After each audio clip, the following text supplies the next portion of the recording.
Douglas, what are you doing? Come on, Douglas, what are you doing?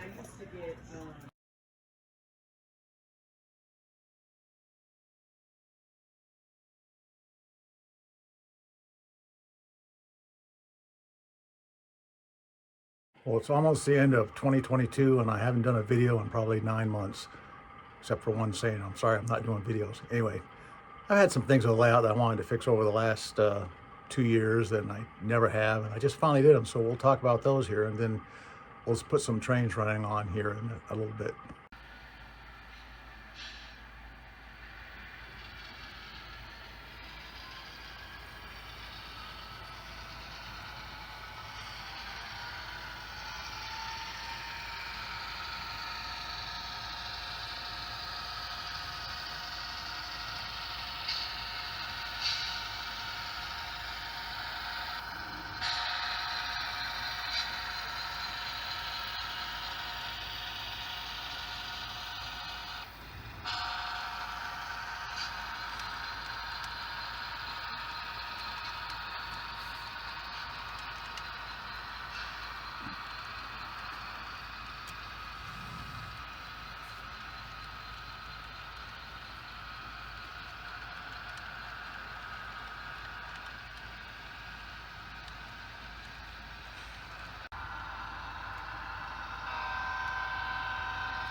The first area I worked on was this part of staging. Now, originally that board that's been replaced right there, you can see that's unpainted. Nothing wrong with it, but I had to take it out in order to fix the track work that goes across this drop leaf over underneath East Brunswick and then goes back along behind there. Now, I originally did not have opera windows there, and so I put the opera windows in because it's just way hard if you have a train derailed in there to get up behind there and get a train out. Not that it normally happens. As a matter of fact, part of why I did what I did was to fix the problem with derailments, because originally I had just 2 gaps in the rails that went to that drop leaf. I've now replaced with a piece of track that's just tacked in place. So all I have to do is pull about 6 nails, and then and they aren't in tight. I actually oversized drill the holes so that they'll stay where they're at. But I can pull them out easily with a pair of needle nose pliers, and I can pull that piece of track out and drop that drop leaf down.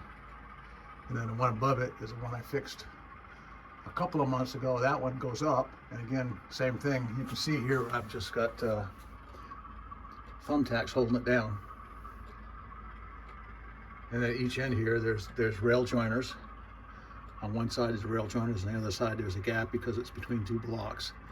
And so that basically pull those thumbtacks up and pull those rail off, and then I can lift this lift leak section up, and then obviously the bridge up here in Augusta, that whole section pops out so you can get access to the panel back there. But anyway, that was one project I had to fix. The other thing is these fascia boards here also didn't follow the profile. So right along in here, the board was cut originally and just went straight across here. Well, as I started doing scenery, I decided, you know, where the road was going to be for going across the yard throat here.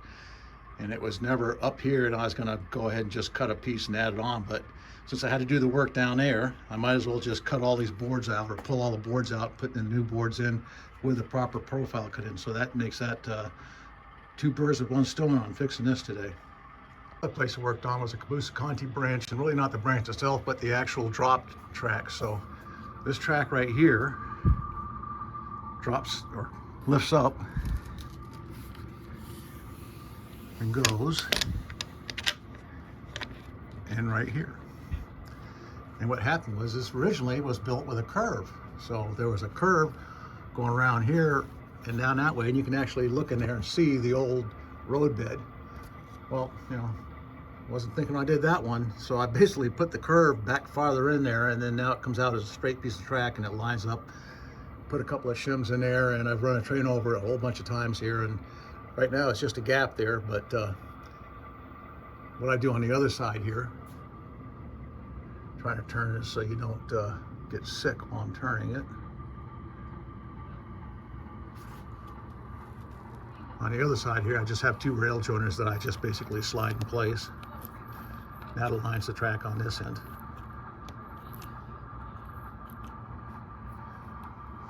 Now, I had tried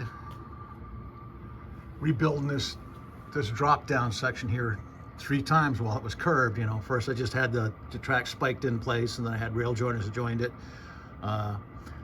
Spikes came up and stuff like that, and then I was like, you know, I need something a little permanent. And you know, the problem was, as much as I think it's the same temperature down here as humidity stuff, it's not. So this joint right here is loose right now. It's wintertime, okay, and it's fairly loose. But in the summertime, that joint gets tight. So that's why there's such a gap right there, because in the summertime, the gap will close, and the gap will close down here. But that was a problem the other day when I was going to shoot a bunch of videos, and I kept bringing trains through here, and they derailed, and I was like, you know, I just got to stop this and fix this stuff.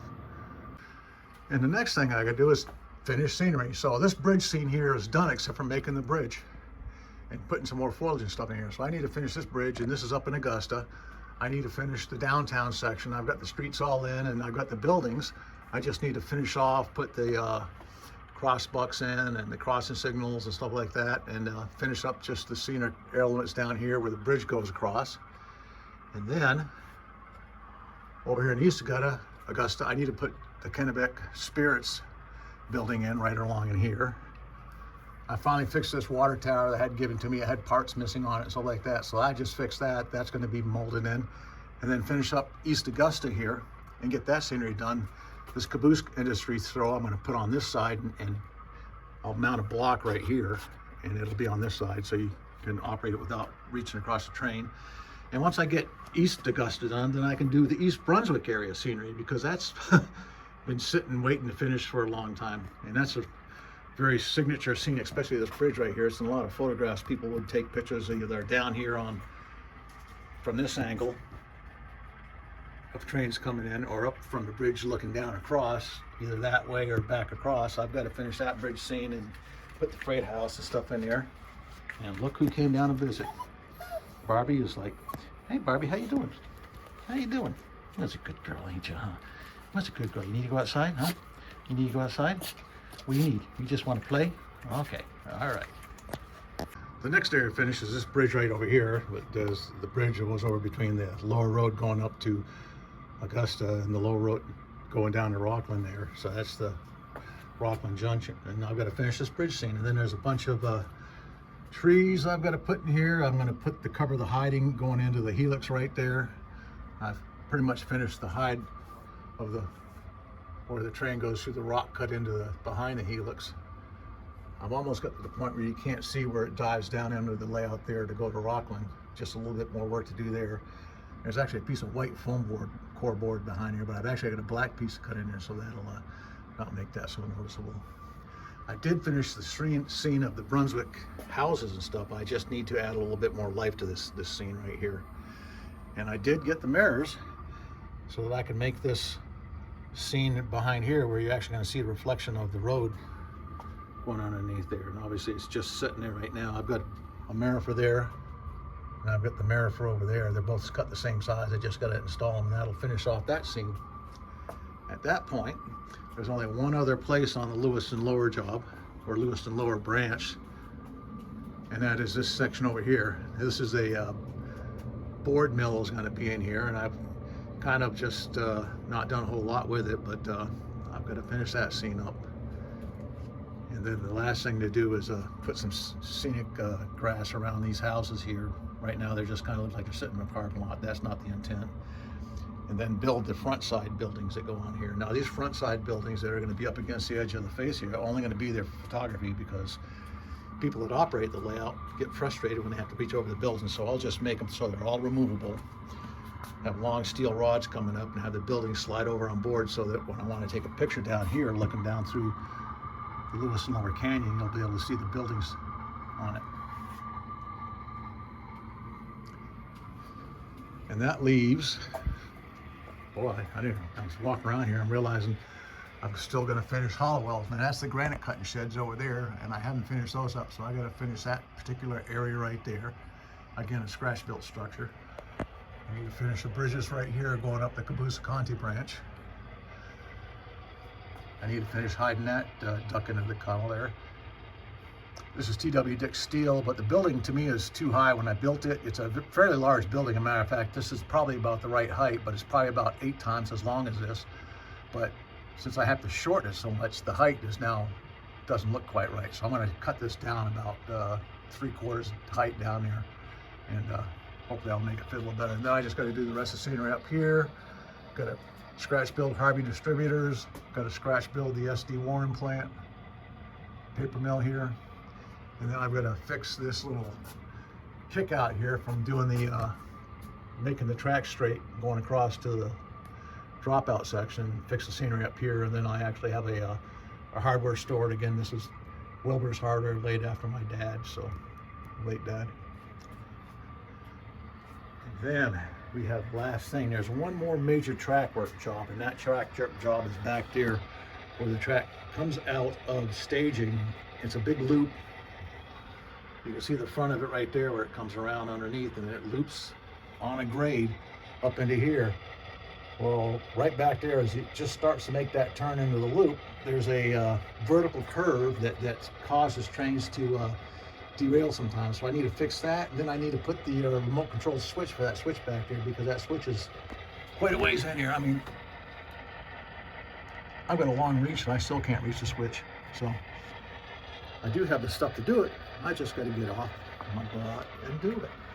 And then finish the rest of the scenery right here. Scratch build the Yarmouth Station, operator's office, and then the scenery here on the Canadian National GT track work. Then there's one last place to finish. And I keep saying I'm going to do it and I don't, but this is the river scene, and it's just a tributary going into the Kennebec. And I just need to finish it. There's going to be trees here. There's going to be kids in cars parked right here, down here in the water, swimming. I just got to get to finishing that one little scene there.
So the other thing I did is I pulled these all out.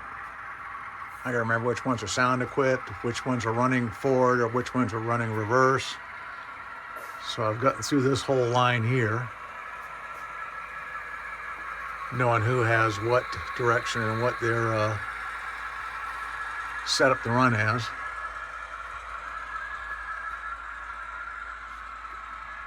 Got two more over here. All right, today we are working on renumbering some locomotives.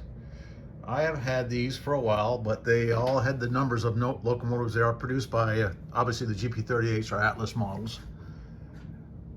So I have 4 of those. And then we have a U25B, which is a Stewart Hobbies model. And all these had numbers that I already had numbers on. So that this was 263, 263, 263, and this was 250, I can't remember, but one of the 250s. But anyway, I already had it, whether it was 255 or 254. So what I did is I took a very light sanding using a sanding stick like this, and I sanded off whatever digit I wanted to replace. And then I took decals from this decal sheet. Now, you can't go out and buy these. I made these, I don't know, 10 years ago for myself because I was just tired of the numbering on the sets made by everybody by AccuPaints. Always had the numbers wrong, the wrong thickness and stuff like that. So these all match. So I have actually replaced, on this one, it was 226, now it's 228, and obviously it's flashy because I've got Solvasit on it. And 256 is another one, so the 6 are replaced. On the 253, I scratched out the 6 and replaced the 5. On the 260, I scratched out the 3 and replaced the 0. And on the 262, I scratched out the 3 and replaced the 2. And one thing I have to do on this is on the very edge here of this green stripe here, I'm gonna have to coat that over, but I think what I'll do is I'll mask it, just paint that one little area. And then the other thing is the number board. So the number boards are all painted over, and I'll put new numbers on the ends of the number boards. And that'll be done for those, and that will round out my GP38 fleet for the Maine Central. I'll have all the locomotives except for one, which is the 251. And the only reason why I don't have one done is because it's an undecorated 38 that I'm going to paint. But I also have an undecorated, or actually not an undecorated, I have a U18B from Intermountain that I'm going to be repainting as Maine Central, and I'm stripping the paint off it now. So there's several models I'm going to start from an undecorated kit and turn into Maine Centrals. And the 228 here has got DCC and Loc sound in it, and these GP38s are all Master Series, so that'll have the decoder in them already. They don't have sound. Whether I'll go and put sound in them or not, I'm not sure. The sound is getting almost too much on the layout with every locomotive having sound in it. So anyway, that's another part of this update for the new year. Oh, the one thing I wanted to tell you about the 228 is this picture here is a picture I took when I was actually in Maine, back on leave from being in the Navy, and I I caught the 228 here. So the other thing that's going to happen to the 228 is you see that red primer. So apparently they had a turbo fire or something and it screwed up the paint, and then they primered it. And eventually it was repainted, but I'm going to actually make it look like that. The other thing is on the top of the cab here, you've got these odd, I don't know what they are, ditch lights or whatever, and then there's two rotating warning flashes on top of the hood also, or the cab also. So I'm going to add those pieces to it. I'm going to scratch build the bug eye lights, I guess you call them there, and then the other lights, you can buy them already from one of the detail makers. But I'm going to make it look like that. I guess the other thing that's kind of disappointing is I'm going to have to disassemble the front of each one of these and put the stripe decals on it, because right now it's got a black painted, well, that reflection is really bad there. You can see that it's got the diagonal white stripes on it, and they don't have that on the model, so I'll have to fix that on it too.